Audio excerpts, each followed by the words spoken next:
4차 산업혁명에서 정부와 삼성이 계속해서 주목하고 있고, 그리고 카카오와 네이버, LG, SK텔레콤, 그 다음에 엔비디아와 같은 이러한 대기업들이 지속적으로 투자를 하고 있는 분야가 있습니다. 바로 어떤 분야이냐? 제2의 디램으로 육성할 만한 정책으로 계속해서 키워나가고 있는 AI 반도체인데요. 자, 오늘은 이 AI 반도체에 대해서 조금 더 심층적으로 파고들어보고, AI 반도체 중에서도 NPU, 이게 바로 무엇이고 어떤 역할을 하며 관련된 기업은 또 어떠한 기업들이 있는지 오늘 이 영상을 통해서 한번 싹 정리를 해보도록 하겠습니다.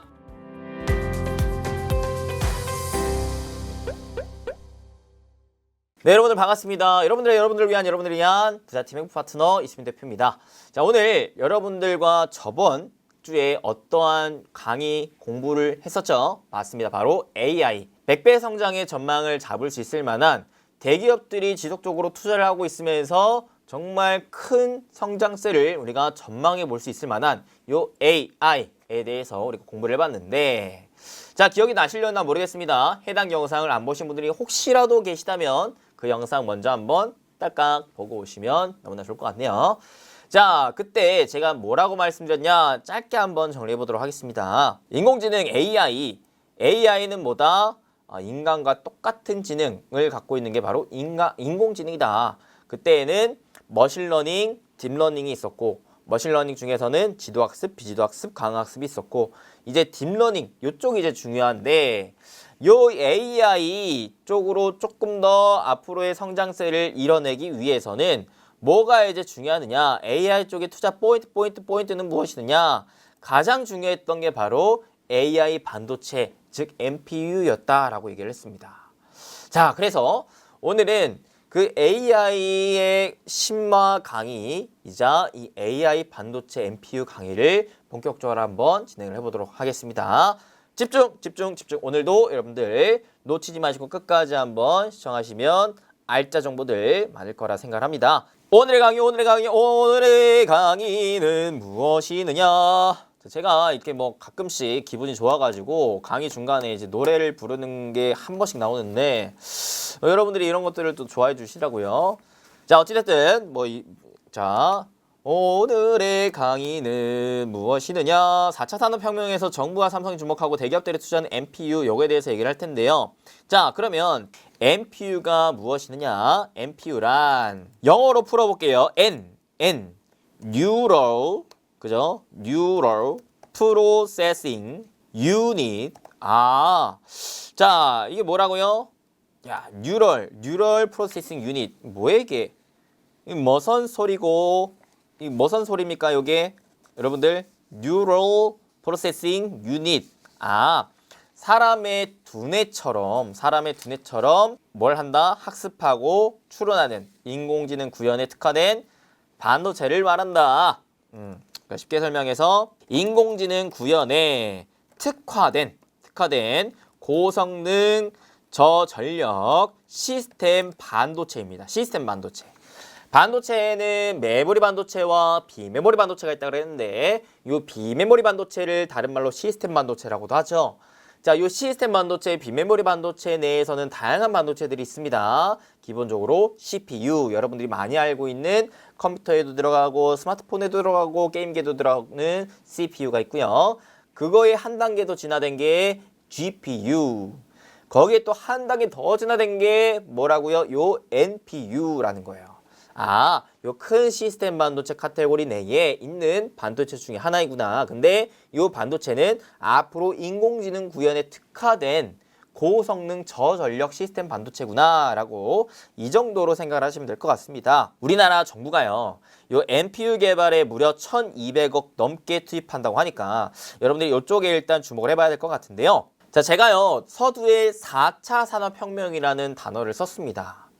자, 우리가 살고 있는 이 세상, 이 시대는요, 바로 4차 산업혁명으로 가고 있는 단계의 시대라고 여러분들이 생각을 하시면 되는데, 자, 그렇다면 4차 산업혁명은 뭐예요?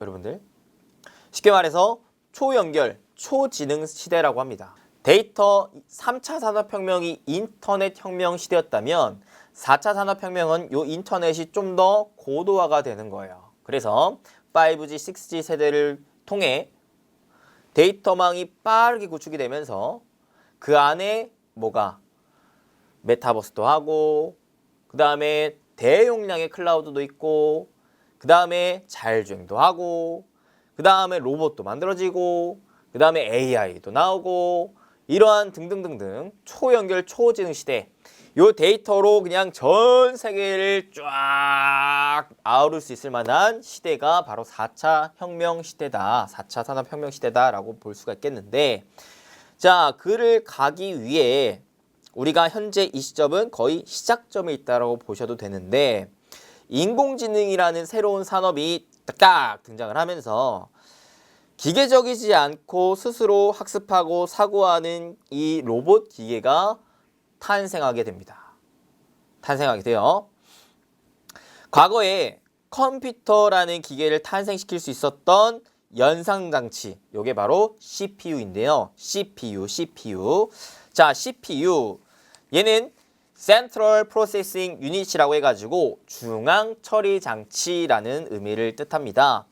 PC, 컴퓨터에서 인간의 두뇌 역할을 했던 것인데 사람의 두뇌가 행동을 제어하고 통제하듯이 컴퓨터에서는 CPU가 요 두뇌의 역할을 했던 거죠. 근데 요 CPU는 가장 큰 단점이 있었어요. 어떠한 단점? 직렬. 딱 직렬로만 처리되는 일방향으로만 처리가 되는 시스템 구조였다라는 겁니다.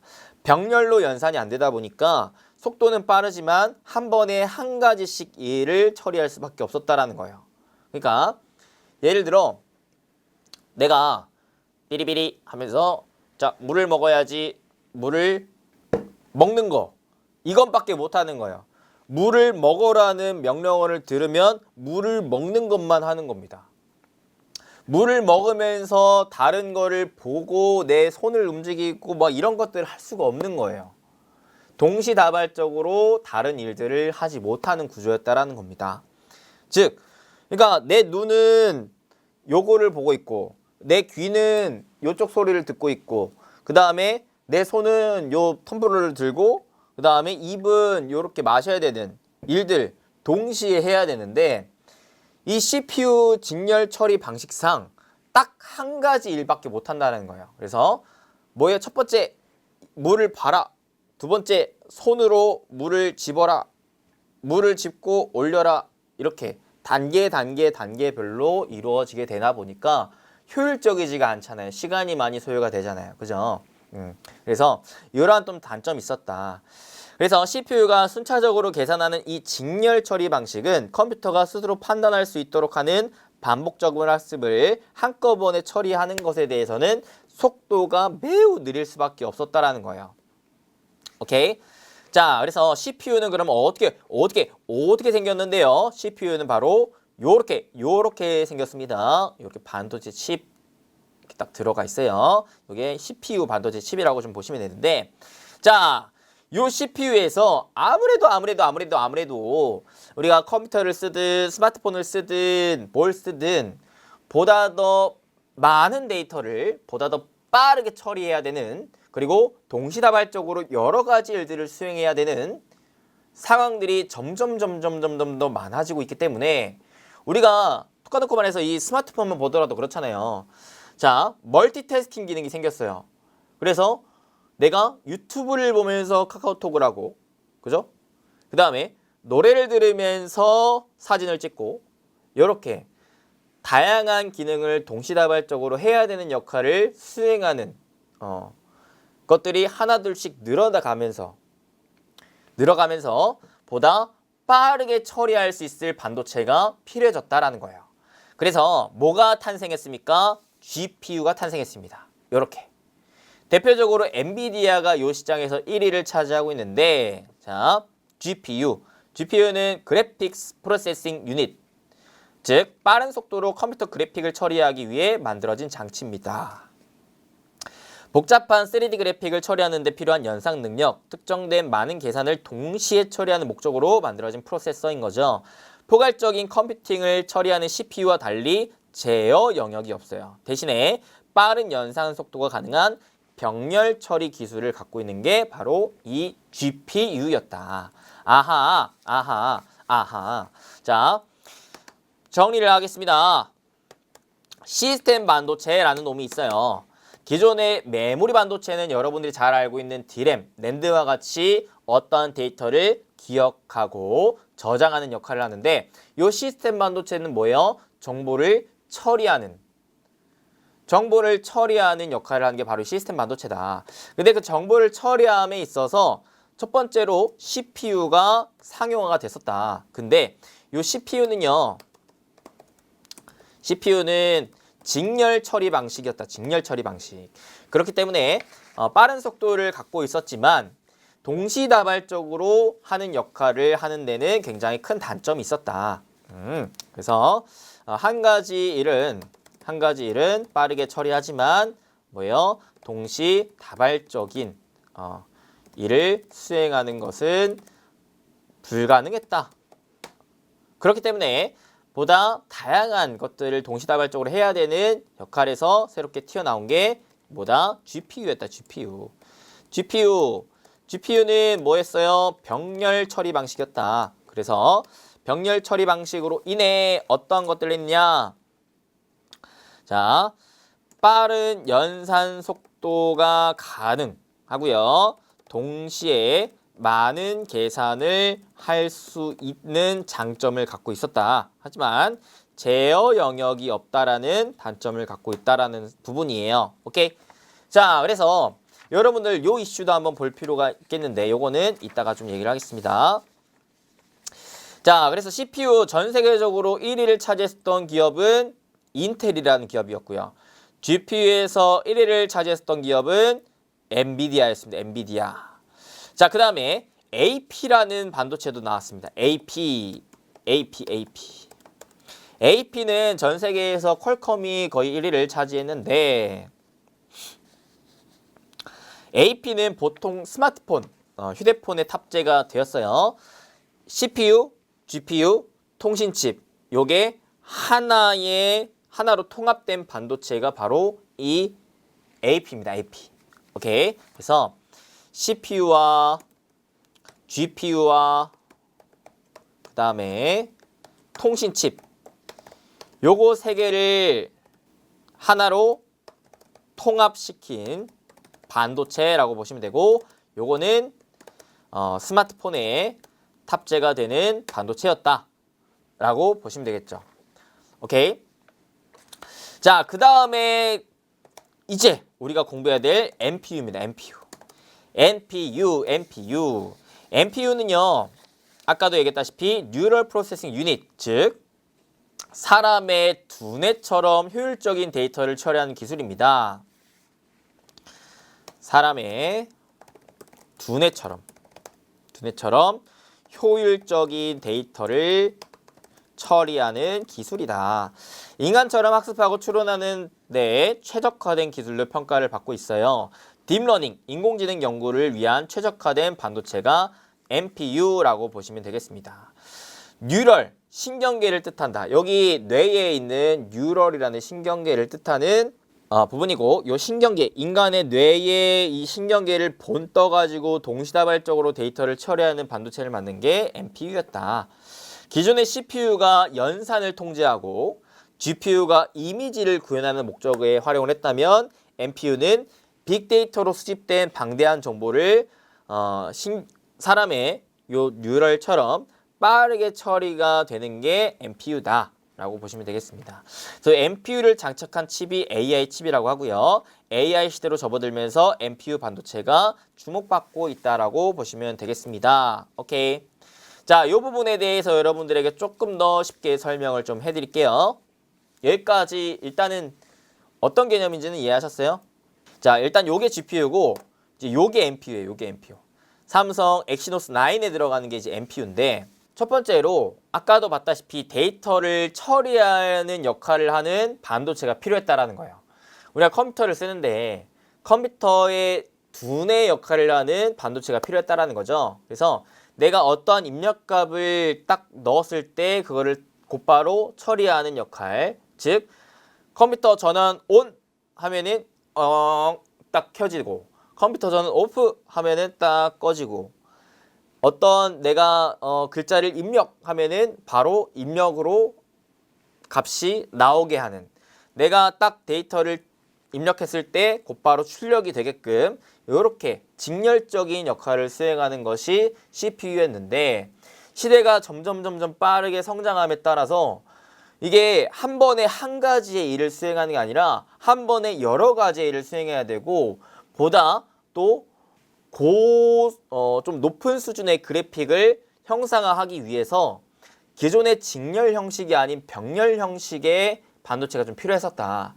그래서 나온 게 이제 GPU였고 이 GPU를 선도해서 시장 점유율 1위를 했던 게 엔비디아였다라고 얘기를 할 수가 있겠는데 자 여기에서 이제 더 나아가서 자 사실상 그 저번 주에도 얘기했다시피 현 시점에서는 CPU, GPU 요거 두 개만 있어도 웬만한 것들은 다 할 수 있어요. 웬만한 것들은. 근데 문제는 그 양이 되게 많이 필요하겠죠.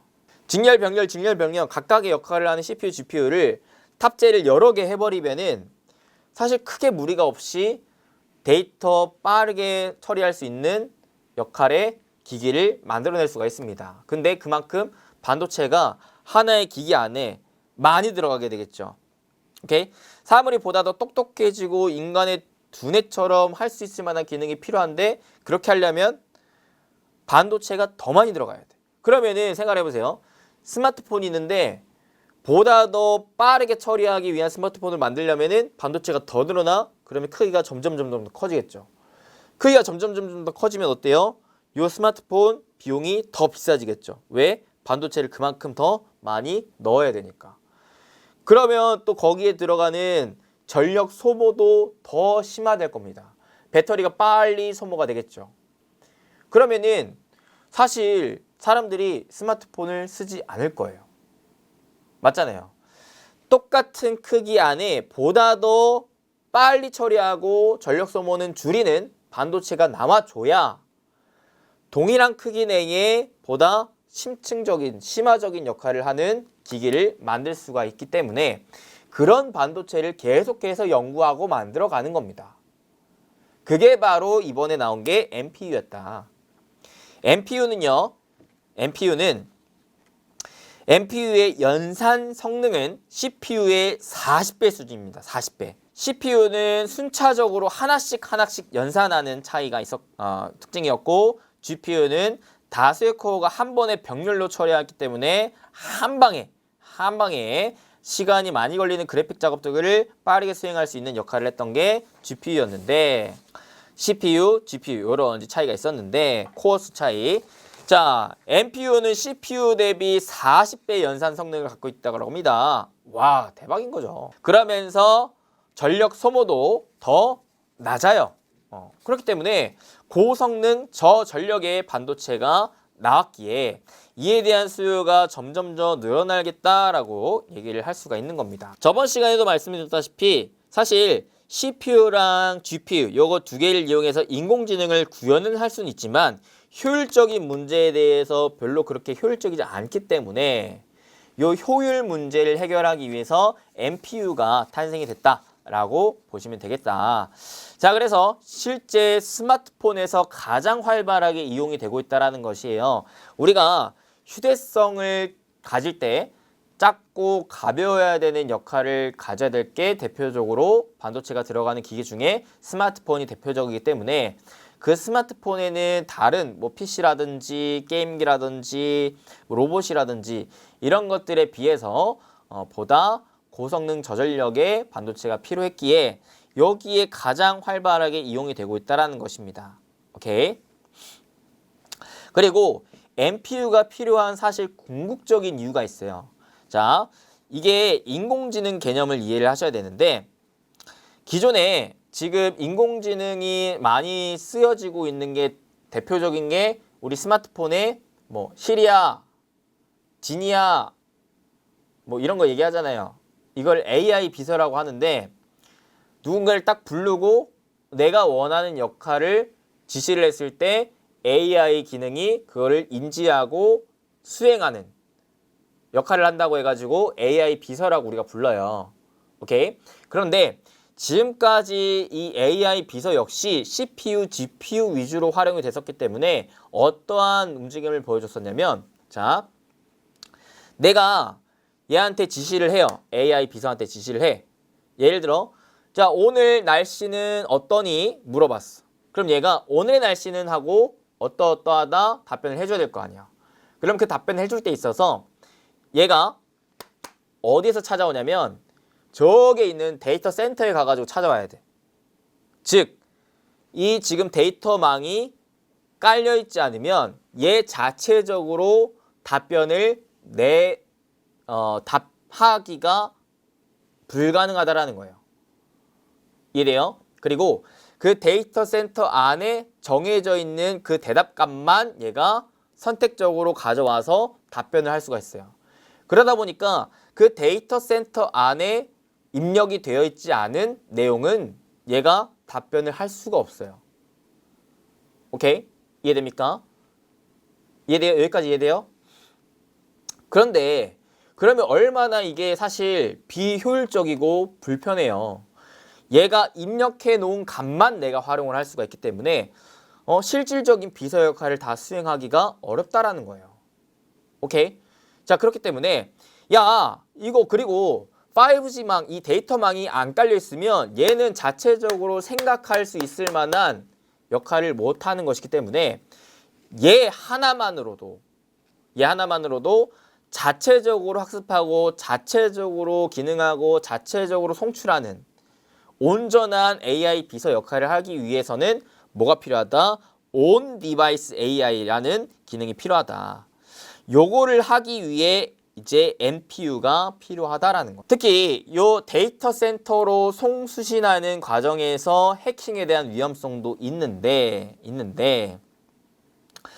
요 기기 자체가 이제 스스로 생각하고 할 수 있게끔 해줘야 뭐 이러한 다양한 문제들이 해결될 수가 있겠다라는 부분입니다.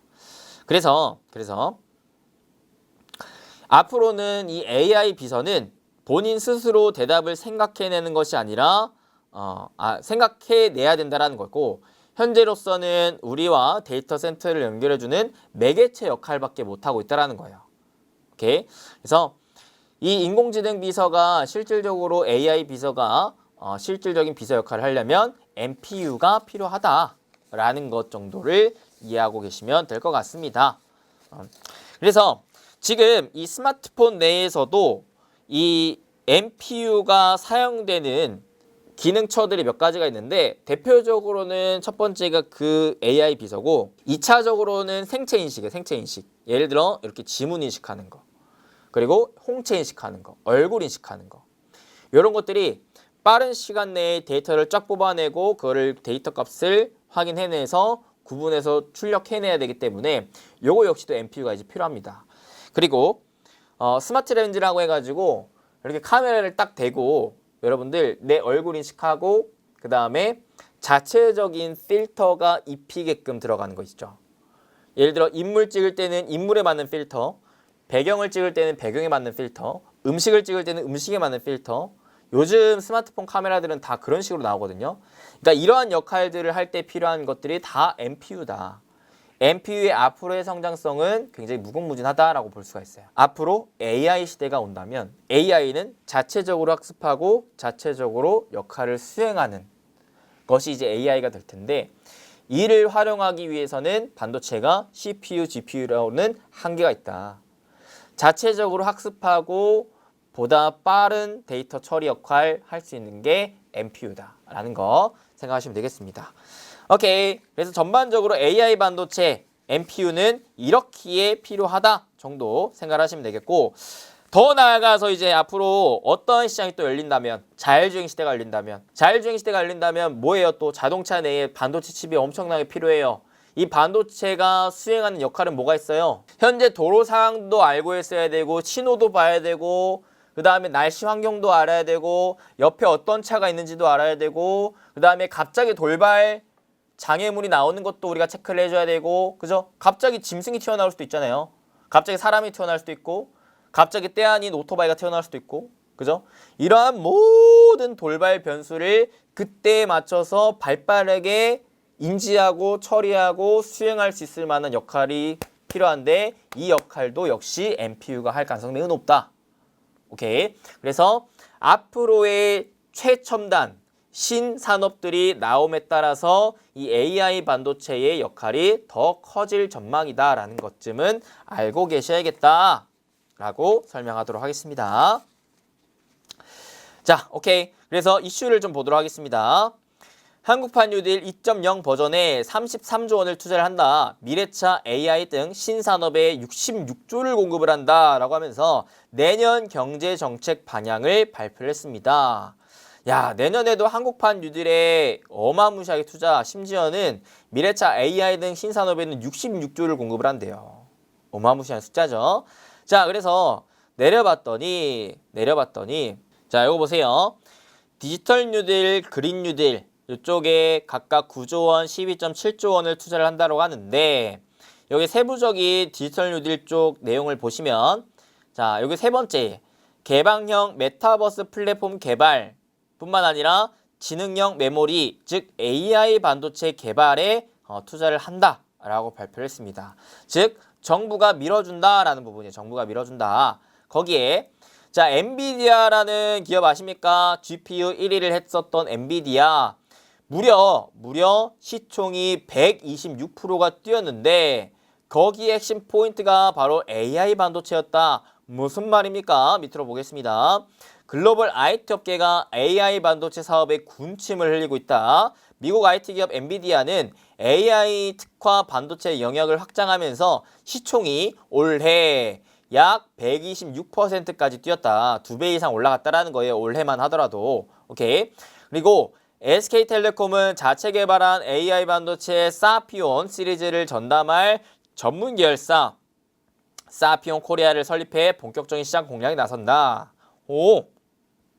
SK텔레콤도 자체 개발한 AI 반도체로 시장 공략에 나선대요. 자, IT 업계에 이처럼 AI 반도체 열광한 이유는 기존 GPU를 AI가 대체할 가능성이 높기 때문이다. 반도체 시장 이미 포화 상태이지만 AI 반도체 시장은 초기 단계라 블루오션이라는 점도 기업들을 유혹하고 있다. 앞으로 CPU, GPU를 대체할 만한 게 NPU라는 거예요. 앞으로 반도체에 대한 수요가 점점 더 늘어날 텐데 이 시장의 점유율을 점차 높일 수 있을 만한 게 NPU이기 때문에 지금 여러분들이 장기적인 관점으로 NPU를 보셔야 된다. SK텔레콤 의미심장한 반도체 팹리스 분사. 자, SK텔레콤은 자체 개발 AI 반도체 사업인 사피온 부분을 계열사로 독립시키며 글로벌 AI 반도체 경쟁에 뛰어들었다. 오케이. 분할한대요. 분할.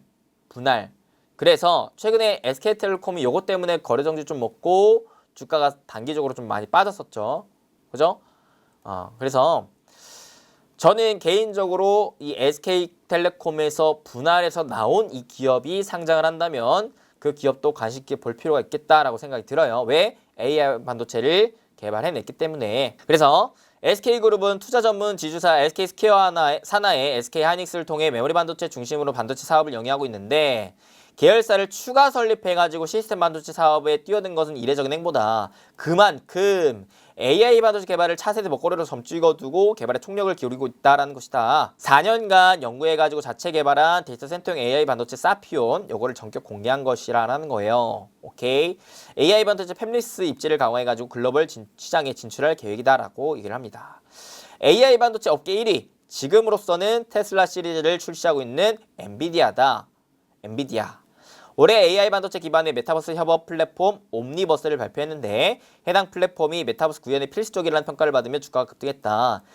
엔비디아의 뒤를 전통적인 반도체 기업인 미국의 인텔과 AMD가 바짝 추격하고 있는 상황이다.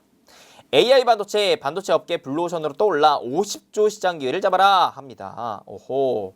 2030년에는 시스템 반도체 전체 시장의 무려 3분의 1 정도를 AI 반도체가 차지할 전망이라고 합니다. 현재는 한 10% 내외 정도 수준밖에 안 되는데 향후 몇 년? 10년 뒤에는 전체 시장의 3분의 1 정도로 커진다라는 거 여러분들 꼭 체크를 하시면 좋을 것 같습니다. 그래서 30년도에는 1179억 달러 시장으로 커질 것이다 라는 거. 전체 한 삼성전자 역시도 자체 CPU 코어 개발을 중단하고요. NPU, GPU의 역량을 집중하고 있습니다. 그만큼 이제 NPU와 GPU가 미래 먹거리라는 것을 알고 있다라는 것이죠. 오케이? 그래서 여러분들이 알아야 될 거는 자, 이 AI 반도체 NPU 왜 주목을 해야 되는가? 전체 시스템 반도체 중에 2030년에는 시스템 반도체 중에 3분의 1가량이 이 NPU가 차지할 전망이기 때문에 오케이. 그리고 이제 4차 산업혁명이 보다 더 찾아온다면 보다 빠른 데이터 처리와 함께 보다 고성 처리를 위해 고성능의 반도체가 필요한데 이 역할을 하는 게 바로 NPU다. 이런 부분을 체크하시면 될 것 같습니다. 그래서 우리나라 정부 역시 우리나라 정부도 이제 디지털 뉴딜 사업 중에 요 AI 반도체 제2의 D램으로 키울 육성할 목표로 투자하고 있고 그리고 삼성전자 역시 CPU 사업부를 접고 NPU와 그다음에 GPU에 육성 집중할 것이다라는 방책을 내걸었기 때문에 이 부분 때문에 이제 주목을 해야 된다라는 부분입니다. 그래서 기존에 CPU 1위 인텔, 그다음에 GPU 1위 엔비디아, 그다음에 AP 1위 퀄컴이 이제 반도체 시장을 선점하며 큰 돈을 벌었었던 것처럼 NPU 시장도 이제 개화 단계이므로 이 시장을 선점하고 점유율을 넓혀 나가는 기업은 큰 돈을 벌 가능성이 매우 높다라고 얘기를 드릴 수가 있겠죠. 그래서 앞으로 뭐예요? 스마트폰의 최첨단화, 그 다음에 AI 로봇, 그 다음에 자율주행, 그 다음에 더 나아가서 메타버스 시대로 접어들매 따라 접어들기 위해 요 NPU의 수요가 늘어날 전망이다라는 것들로 여러분들이 생각하시면 될 것 같네요. 자, 그러면 이 AI 반도체, 즉 NPU 투자 포인트는 무엇인가를 보겠습니다. 자, 사실 NPU는요, 지금 기존의 반도체 업체보다는 요 이제 IT 업체가 좀 주도적으로 개발하고 있어요. 개발하고 있고 투자하고 있습니다. 있고 성과를 내고 있어요.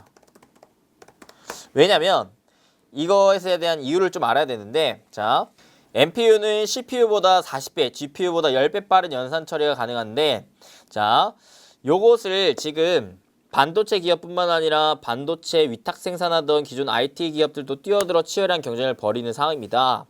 이 NPU 시장에서는 IT 기업들이 시장을 선점할 가능성이 크다라고 볼 수가 있겠는 게 NPU를 생산하면서 테스트까지 자사 제품에 바로 탑재시켜가지고 해볼 수가 있기 때문에 그래요. NPU는 정말 더 고성능의 고도화된 반도체입니다. 그래서 만드는 것도 중요하지만 실질적으로 얘가 기능을 잘 하는지에 대한 테스트까지 진행을 해야 되는데 그러기 위해 가장 지금 만만한 게 이 스마트폰이다.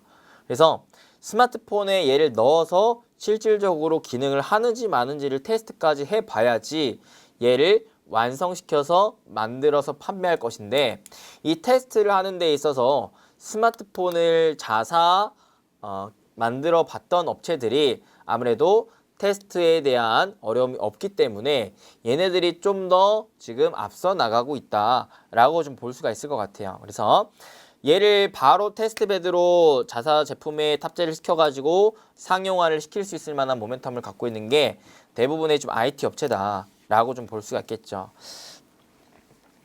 그래서 어느 정도는 삼성전자도 좀 기대감을 많이 가지고 있는 게 아닌가 싶습니다. 실제로 지금 요 MPU를 만든 업체들을 대부분 보면 누가 있냐면 애플, 화웨이, 삼성 같은 스마트폰 제조사들이 주도를 좀 하고 있어요. 전통 반도체 업체인 인텔, 엔비디아보다는요.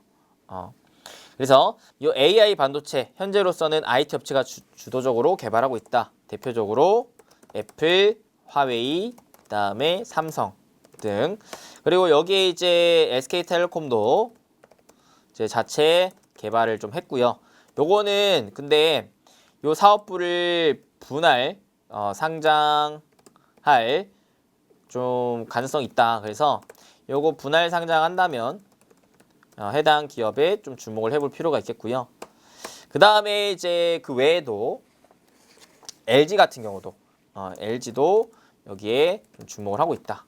LG도 기존에 스마트폰 사업부가 있었다 보니까 그걸 이제 물론 접긴 했지만 해당 구조 라인은 다 갖추고 있기 때문에 실질적으로 반도체를 개발해서 테스트를 할 수 있을 만한 상황은 좀 놓여져 있는 상황이기 때문에 이런 부분들을 좀 볼 수가 있다라고 생각을 하시면 될 것 같습니다.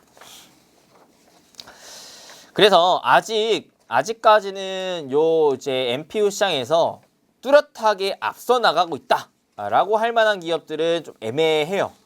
근데 우리나라 입장에서는 그거를 삼성전자가 해주면 굉장히 좋겠죠. 삼성전자가 그 MPU를 바탕으로 다시 시스템 반도체 패권을 잡는다면은 굉장히 우리나라 증시도 그렇고 그 밑단에 관련된 중소기업들 역시도 돈을 벌 수 있을 만한 구조가 나올 수 있을 것 같기 때문에 삼성전자의 움직임에 계속해서 좀 주목을 해보자라고 얘기를 좀 드릴 수가 있겠습니다. 자, 그래서 AI 반도체 MPU 관련주는 뭐가 있느냐를 알아봤을 때 일단은 지금으로서는 대장주는 아직 확실하게 좀 두각을 나타내고 있지 않다라고 얘기를 할게요. 하지만 그래서 지금 약간 개화 단계라고 생각하시고 그냥 기대감으로 올라갈 수 있을 이제 기업들을 관심을 갖게 되는데, 자, 대표적으로 어떤 기업들이 있느냐? 제가 저번 시간에도 얘기를 했었죠. MPU AI 반도체라고 할게요. AI 반도체, MPU 관련주, 링크제네시스, RF세미, AD칩스, 텔레칩스, 네페스, NCN, 오브 반도체. 크게 이렇게 있어요. 그게 딱 요 정도가 있습니다. 근데 요 중에서도 좀 더 우리가 좀 관심을 가질 필요가 있는 기업이 뭐가 있을까 봤을 때 과거에 삼성전자가 이 AI 반도체에 좀 집중하겠다, 주목하겠다, CPU 접고 MPU, GPU 이쪽 하겠다라고 발표를 했을 당시에 어떤 기업이 상한가 추가적인 급등이 나왔었느냐? 링크제네시스가 거의 대장격으로 움직였습니다. 링크제네시스는 시스템 검증 자동화와 생산정보 자동화 소프트웨어 등을 개발한 회사예요. 그래서 이 시스템 검증 자동화는 스마트폰이나 전자장비 등을 만들 때 해당 시스템 내에 결함이 없는지를 테스트하는 소프트웨어인데, 자, 산업통상자원부의 지원을 받아서 AI 기반으로 한 자동화 소프트웨어 기술을 개발 중인 상황이고, 그래서 이 기존 시스템 검증 자동화 분야의 AI 기술을 접목한 신규 솔루션까지도 만드는 상황인 거죠. 그래서 AI 기반 영상 분석 솔루션과 인공지능 기반 지능형 자동화 솔루션 등을 개발해가지고 국내외 반도체 등의 설비 생산 업체의 파트너로 자동화 시스템 컨설팅 개발을 통해 산업 표준 적용과 제품 경쟁력 향상에 기여한 기업이라고 볼 수가 있겠습니다. 고객사로는 대표적으로 삼성전자가 좀 있어요. 뭐 현대도 있고. 그래서 좀 부각을 받지 않았었나. 근데 직접적인 막 큰 모멘텀은 없지만 기대감적인 측면에서 아무래도 시총도 좀 작았었기 때문에 한 차례 좀 부각을 받지 않았었나 싶고요. 링크제네시스 그 당시가 이제 2019년도 재작년이었거든요. 이때 당시 6월경 이때 상한가 한번 찍고 저점 대비 얼마나 올라갔었냐면은 한 100% 가량 올라갔었습니다. 자, 그래서 차트상 좀 주봉으로 쫙 넓혔을 때 요때의 저점 구간을 어느 정도 지지를 여러 차례 좀 받아준 다음에 저점을 슬슬 높이고 있는 상황에서 최근에 다시 저점 테스트를 하고 있는 상황이지 않나 싶어요. 그래서 1차적으로는 요 라인대가 1차 매물대고 2차적으로는 요 라인대가 2차 매물대입니다. 그래서 요 라인의 매물대를 얘가 잘만 소화를 해준다면은 단기적으로 여기 한 11,000원, 12,000원 정도까지는 갈 수 있을 만한 여러 개의 종목이고요. 얘는 실적을 좀 보시면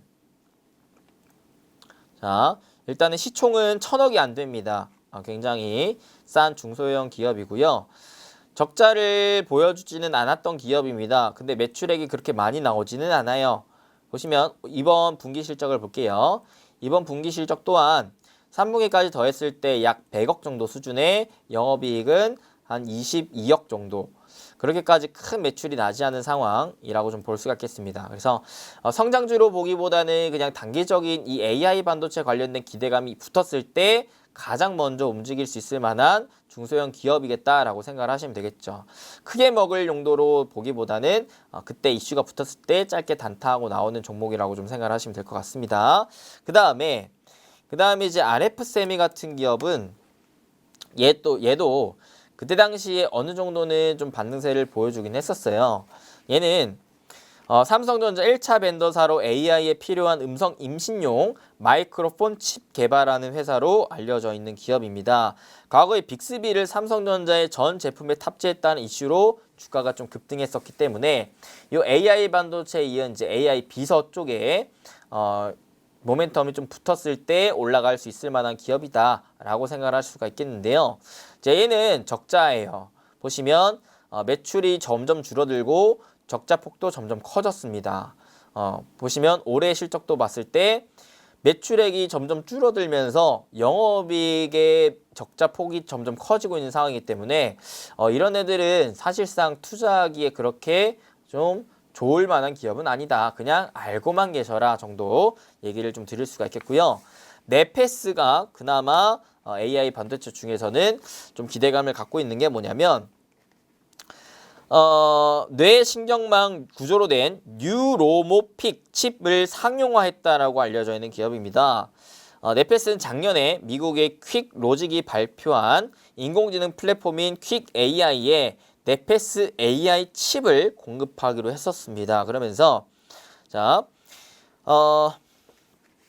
아까도 얘기했다시피 AI 칩은 뭐였어요? AI 반도체 관련된 이제 칩이라고 보시면 되겠죠. 그거를 한번 납품했었던 이력이 있는 기업이기 때문에 AI 반도체에 대한 모멘텀도 갖고 있다라고 보시면 되겠고, 얘는 기존의 시스템 반도체 패키징 부분으로 제가 많이 얘기를 했었던 기업이기 때문에 다들 아실 겁니다.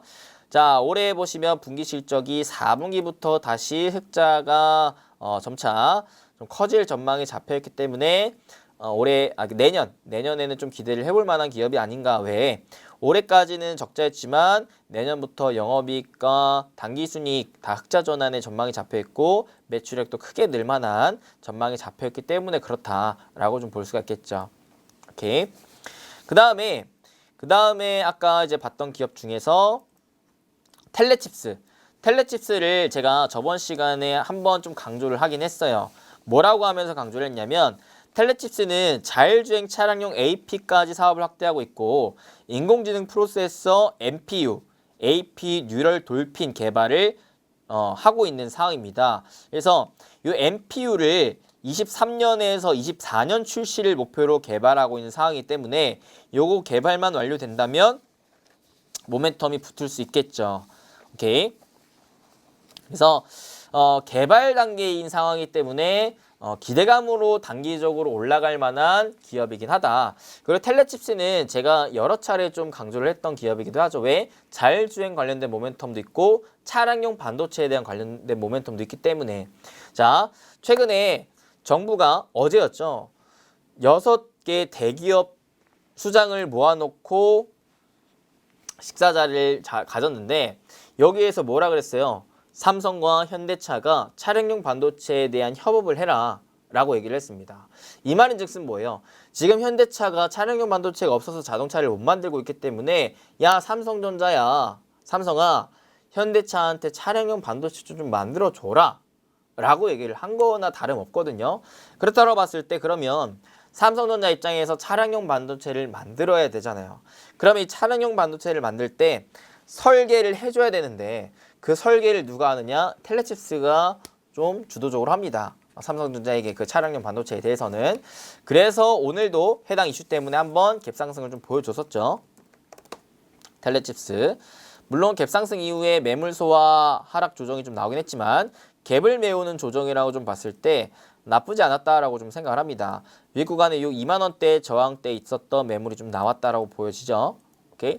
그래서 워낙 사실 시총도 그렇게 크지도 않고 한 2,300억 정도의 실적 보시면 자 올해 실적 기준 1,300억 매출에 영업이익 45억 흑자 내후년까지도 실적의 성장세가 눈에 띄는데 심지어 올해 3분기부터 지금 영업이익과 당기순이익 흑자로 잡혀있는 상황이기 때문에 사실 내년에도 좀 기대를 해볼 수 있을 만한 기업이지 않나 라고 좀 볼 수가 있을 것 같습니다. 물론 단기적으로는 2만 원대 매물이 좀 있기 때문에 단기적으로 한 2만 원대에서는 단기 매도를 하는 것도 좋겠지만 나는 장기적으로 가져가 본다 했을 때도 무리가 없는 기업이지 않을까라고 좀 생각을 하는 것 같습니다. 오케이, 그래서 크게 봤을 때는 일단 링크제네시스, 네페스, 그다음에 텔레칩스 요 정도가 일단 AI 반도체 관련주라고 좀 볼 수가 있을 것 같고요. 여기에 실질적으로 진짜 MPU를 생산까지 완료 짓고 판매하는 업체가 나온다라고 봤을 때는 해당 업체가 크게 두각을 받을 가능성이 높다라고 생각을 하시면 될 것 같습니다. 그 기업이 이제 삼성전자가 되었으면 좋겠죠. 근데 삼성전자가 아니더라도 기존 뭐 IT 업체 중에서 나올 수도 있겠다. 그게 해외 기업이 될 수도 있어요. 그래서 그런 기업이 나온다라고 봤을 때는 그런 기업에 또 투자를 하면 되겠다. 만약에 제가 좀 공부를 하다가 그런 기업이 좀 눈에 띈다면 다시 한번 좀 강의를 해드릴 수 있도록 자리를 마련해 보겠다. 얘기를 좀 드리도록 하겠습니다. 자, 그래서 요것도 한번 이슈 보시면 지난 5월 문 대통령이 참석한 K 반도체 전략 보고에 등장한 4개 회사 중 한 곳이 주목을 받았다. 말 안 해도 아는 삼성전자와 SK하이닉스, 반도체 후공정의 글로벌 강자 네페스와 그 틈바구니 작은 스타트업, 인공지능 반도체 설계 회사인 리벨리온이 그곳이다. 지난해 9월 설립된 리벨리온은 설립 후 채 1년도 안 돼 국내 스타트업 반도체 씬을 대표하는 자리에 우뚝 섰다라고 해요. 스타트업이 MPU에서 대기업을 이길 수밖에 없는 이유라고 얘기를 하는데 야, 좀 흥미롭죠? 리벨리온은 인공지능 반도체를 설계하는 곳으로 정확히는 AI 반도체에 기반한 풀스택 솔루션 회사라고 해요. 보통 CPU와 GPU는 소프트웨어 스택이 갖춰져 있고 거기에 하드웨어를 끼워 맞춘대요. 반면 인공지능 작업을 하는 NPU는 따로 스택이 없어서 하드웨어랑 소프트웨어를 함께 디자인해야 한대요. 기존의 CPU, GPU는 소프트웨어 스택이 갖춰져 있기 때문에 여기에 하드웨어를 끼워 맞추는 식으로 생산이 됐었는데 NPU는 이게 따로 없기 때문에 하드웨어 따로 하드웨어랑 소프트웨어를 같이 디자인해서 만들어야 된다고 합니다. 그래서 NPU 시장에서 스타트업이 빛을 발하는 게 바로 이 지점부터 시작이 된다는 거죠. 왜? 기존에 소프트웨어 스택이 갖춰져 있으면 그냥 하드웨어 찍어내는 대로 만들 수 있기 때문에 그냥 돈 많고 공장 잘 늘려놓고 기술력만 있다면은 바로 그냥 찍어내면서 돈 벌 수가 있기 때문에 근데 NPU는 지금 그렇지가 않다라는 거예요. 대형사 NPU가 좋다고 하는데 사실 그건 맥가이버 칼과 같다. 하나의 칩으로 서버와 사물, 인터넷, 센서, 자율주행 등에 다 활용을 하는 건데 자기네들은 맥가이버 칼은 안 만든다. 각 도메인의 요구에 맞춰서 최적화된 NPU를 만들겠다라는 거다. 비즈니스적으로 각각의 시장 규모가 5조 원 이상이 될 것이기 때문에 맥가이버 칼과 같은 NPU보다는 각 도메인에 최적화된 NPU가 더 적합한 솔루션이 될 것이다라는 확신을 한다라는 거예요. 그러니까 이 기업은 뭘 한다라는 거예요. 딱 NPU라는 규격을 만들어서 생산하고 요 규격의 반도체를 스마트폰에도 탑재하고 인터넷, 센서, 자율주행에 탑재하는 식으로 양산형 반도체를 만드는 게 아니라 딱 그 쓰임새에 맞게끔 설계해서 만드는 딱 최적화된 반도체를 설계해서 만드는 역할을 지금 수행하는 기업이라고 합니다. 이미 테슬라나 구글, 스페이스 X와 같은 혁신 기업들은 모두 자체 칩을 디자인하며 그게 트렌드로 자리를 잡았다라고 하죠. 자, 이거는 이제 물론 해당 기업 CEO가 얘기했던 내용이기 때문에 지극히 주관적인 내용이 좀 많을 겁니다. 그냥 정리를 하자면 MPU는 결국에는 앞으로 데이터망, 그 다음에 자율주행, 스마트폰 등등등등 다양한 곳에 이제 쓰여질 건데 각각의 분야에 맞게끔 설계해서 만드는 게 중요해진다라는 거예요. 그래서 이런 것들을 할 때 있어서 첫 번째로 중요한 게 설계라고 볼 수가 있겠습니다. 설계. 그래서 1차적으로는 국내 팹리스 업체들도 주목을 받을 필요성이 있어 보여요. 대표적으로 그래서 텔레칩스를 얘기를 드렸던 거예요. 그리고 추가적으로 설계업체 또 누가 있겠습니까, 여러분들? 시스템 반도체 내에 설계업체. 대표적으로 누가 있을까요? 자, 그래서 하나만 더 저는 강조를 하자면 국내 시스템 반도체 설계, 즉 팹리스 업체를 보는데 자, 첫 번째 아까 얘기했던 텔레칩스. 그 다음에 대표적으로 누가 있다? AD 테크놀로지. 그 다음에 어부브 반도체, LX 세미콘. 그 다음에 저거. AD 칩스. 요 정도가 있다. 요 정도 있다라고 좀 볼 수가 있겠죠. 그래서 텔레칩스 얘기했고 AD 테크놀로지. 얘도 사실 시스템 반도체 관련 기업 중에 원래 초반에 많이 부각을 받았었는데 지금 현재로서 많이 지지부진한 상황의 종목이긴 하죠. 자, 보자면 분기 실적이 그래도 나쁘진 않아요. 올해도 1, 2, 3분기 꾸준하게 매출이 나와줬고 영업이익단도 좋았습니다. 당기순이익도 좋았고요. 그래서 꾸준하게 매출액과 영업이익이 늘고 있는 기업이에요. 작년 기준 매출액 한 3천억, 그 다음에 영업이익 130억 정도 나왔는데 올해 다 더해보면은 88, 24, 자, 한 2,500, 뭐 만약에 4분기까지 더해진다면은 3천억 넘겠죠. 그러면은 작년 대비 매출액 늘어났다라는 것으로 판단할 수 있겠고 영업이익도 다 더하면 80, 100, 한 4분기까지 가정을 했을 때 105, 60억 그러면은 작년보다 좀 늘어났다라고 좀 볼 수가 있겠죠. 그래서 점진적으로 성장하고 있는 기업이라고 좀 볼 수가 있겠습니다. 시총은 한 3천억대 정도. AD 테크놀로지도 한번 가시게 보시고 그 다음에 대표적으로 아까 누구 얘기했죠? 어부 반도체. 어부 반도체는 제가 기존에 MCU 얘기하면서도 얘기했었던 기업인 것 같은데 자 얘도 의미 있는 지지 잡아주면서 저점을 좀 들어 올리고 있네요. 자 그러면서 1차적인 삼각 수렴 이후에 상방으로 좀 자리를 잡아주고 있는 모습입니다. 자 실적 흐름 보실까요? 실적 흐름 얘도 매년 꾸준하게 매출액과 영업이익이 늘어나고 있는 기업이죠. 이번 올해 보시면은 매출액 다 더하니까 한 800, 1200 정도 작년보다 소폭 좀 증가할 전망이 잡혀 있고 영업이익이 좀 잘 나왔어요. 영업이익이 50, 120 영업이익이 그래도 작년 대비 한 3, 40% 정도 증가할 전망이 좀 잡혀 있는 것 같습니다. 매년 꾸준하게 또 성장하고 있는 기업인 만큼 내년에도 좀 기대를 해볼 수 있지 않을까 싶고요. 그 다음 LX 세미콘. 자, LX 세미콘은 제가 OLED 강의하면서 한번 또 강조를 했었는데 반도체 이 팹리스 쪽으로도 두각을 받고 있는 기업이기도 합니다. 그래서 아직까지도 사실 좀 저평가라고 좀 볼 수 있을 정도의 12개월 진 PER 아직 9배가 안 돼요. 그래서 여전히 모멘텀을 좀 보여줄 수 있을 만한 기업이지 않나라고 좀 생각이 듭니다. 그 다음에 그러니까 기존에 만약에 보유를 하셨다면 좀 더 가져가도 되겠죠. 마지막 AD 칩스. AD 칩스는 동전주예요. 동전주라서 웬만하면 좀 패스하도록 하겠습니다. 추세도 지금 전환이 되고 있는 움직임도 나와주질 않고 있고요.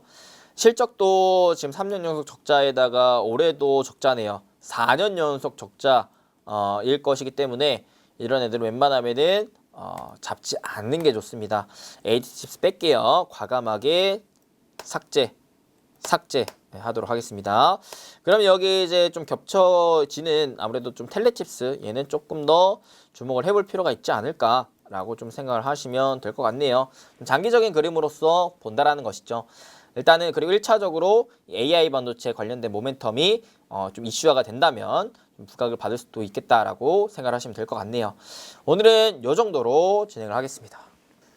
자, 오늘 이렇게 해가지고 우리 여러분들과 이 4차 산업혁명 시작 단계에서 사실 좀 장기적으로 봤을 때 보다 두각을 나타낼 수 있을 만한 AI 반도체 NPU에 대해서 한번 좀 자세히 알아봤습니다.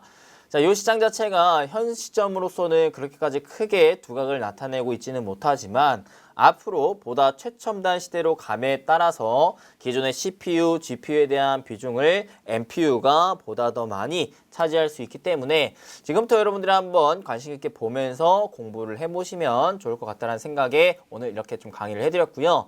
앞으로 이 시대는요, 우리가 느끼는 것보다 더 빠르게 성장할 가능성이 매우 높습니다. 그렇기 때문에 앞으로 미래 혁신적인 변화 산업은 무엇일까에 대해서 끊임없이 공부하고 연구하는 여러분들이 되신다면 분명히 다른 이들보다도 보다 더 큰 투자 기회를 많이 잡으실 수 있는 여러분들 되시지 않을까 생각을 합니다.